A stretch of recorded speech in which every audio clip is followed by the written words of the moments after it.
இந்த உலகை காத்து அருள் புரியும் சிவபெருமான் அன்னை தந்தை இல்லாதவன், ஆதியும் அந்தமும் இல்லாதவன். அப்படிப்பட்ட இறையனாருக்கு அன்னையாக இருக்க வேண்டுமென்று விரும்பினாள் ஒரு பெண். அஞ்ஞானத்தினால் அல்ல, சிவபெருமானிடம் கொண்டிருந்த ஆழ்ந்த அன்பால். அவள்தான் கன்னட நாட்டு வீர சைவ சிவன் அடியார்களுள் சிறப்பான இடம்பெற்று திகழும் பெச்சம்மா தேவி. பெச்சம்மா தேவிக்கு தாளாத வருத்தம். தாயில்லாத பிள்ளையாகிவிட்டாரே சிவபெருமான். ஒரு தாய் இருந்திருந்தால் இந்த பிள்ளை உடுக்க ஒரு நல்ல உடை கூட இல்லாமல் தோளாடை அணிந்து திரிய நேர்ந்திருக்குமா? ஆபரணங்கள் பூட்டி அழகு பார்க்க ஒரு அன்னை இல்லாததால் தானே இந்த பிள்ளை அரளி மாலையும் எலும்பு மாலையும் அணிந்து கொண்டு சுடுகாட்டில் அலைந்து திரிகிறது. மகனே, மாணிக்கமே, என் செல்வமே என்று மடிமீது இருத்தி நிலா மாடத்தில் நின்று அழகு காட்டி தங்க கிண்ணத்தில் வைத்த பால்சோறு ஊட்டி வளர்க்க ஒரு அன்னை இல்லாததால் தானே இந்த பிள்ளை பிச்சை ஏற்று புசிக்கிறது. பொன்னழகு மேனியுடைய புண்ணியனே, நீ மட்டும் என் மகனாக பிறந்திருந்தால் இந்த கதி உனக்கு நேர்ந்திருக்குமா? வெண்ணையும் பாலும் ஊட்டி உன்னை எப்படியெல்லாம் தாளாட்டி சீராட்டி வளர்த்திருப்பேன். புது புது பட்டாடைகளால் உன் அழகு மேனியை அலங்கரித்து மகிழ்ந்திருப்பேனே. பெச்சம்மா தேவி தினம்தோறும் இப்படி இறைவன் திருமுன்னர் அமர்ந்து உள்ளத்தில் அன்பு பெருக்க கூறிக்கொண்டிருந்தாள். பரமேஸ்வரனுக்கும் ஒரு ஆசை வந்துவிட்டது. சரி, இவளை சோதிக்கும் பொருட்டு நாம் இவளின் பிள்ளையாக சிறிது காலம் இருப்போமே என்று நினைத்தார். அடுத்த கணம் பெச்சம்மாவின் வீட்டில் ஒரு பச்சிளம் சிசுவின் அழுகுரல் கேட்டது. பூஜை அறையிலிருந்து வெளிப்பட்ட பெச்சம்மா தன் வீட்டு கூடத்தில் கிடந்த அந்த குழந்தையை கண்டதும் தன் மார்பில் பால் சுரப்பதை உணர்ந்தாள். ஆகா, என்னே இறைவனின் கருணை! இந்த பேதை நெஞ்சின் பிதற்றலுக்கு செவிசாய்த்து அலைய மலலையாக வடிவெடுத்து விட்டானே என்று எண்ணி குழந்தையை எடுத்து மார்புற தழுவிக்கொண்டாள். சின்னஞ்சிறு இதழ் திறந்து அந்த அன்னையிடம் பரசிவம் பாலமுது உண்டது. அவள் உச்சி முகர்ந்தாள்.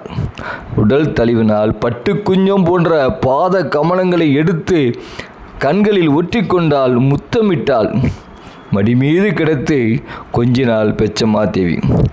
அந்த அழகு குழந்தையை தாளாட்டி சீராட்டியதைக் கண்டு ஊரே வியந்தது.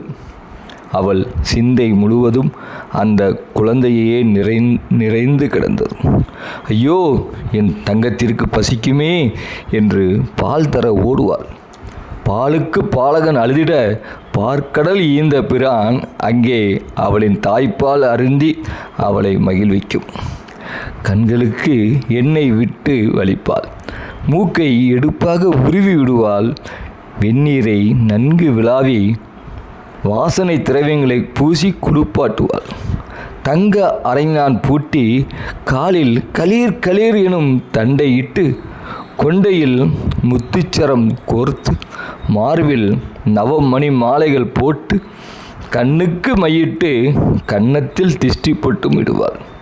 அந்த சதாசிவன் அந்த பெச்சம்மா தேவியின் பேச்சிலும் கொஞ்சலிலும் தாளாட்டலிலுமாக சில காலம் அவளை மகிழ்வித்து கொண்டிருந்தார். திடீரென என்ன ஆயிற்றோ தெரியவில்லை.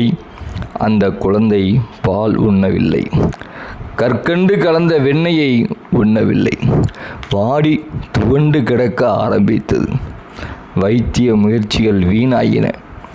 பெச்சம்மா பெரிதும் மனம் உடைந்து போனாள்.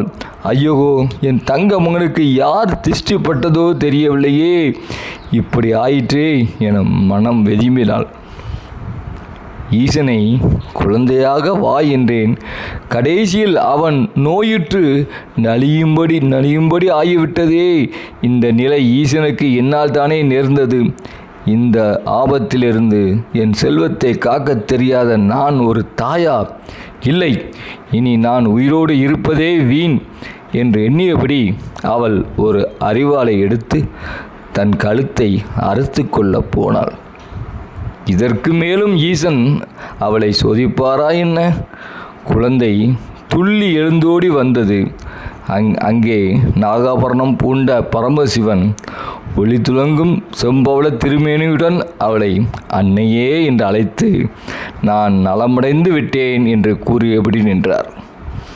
பெச்சம்மாவின் பேரன்பை பாராட்டி உள்ளம் குளிர்ந்து, அன்னையே, நீ விரும்பும் வரத்தை கேள்.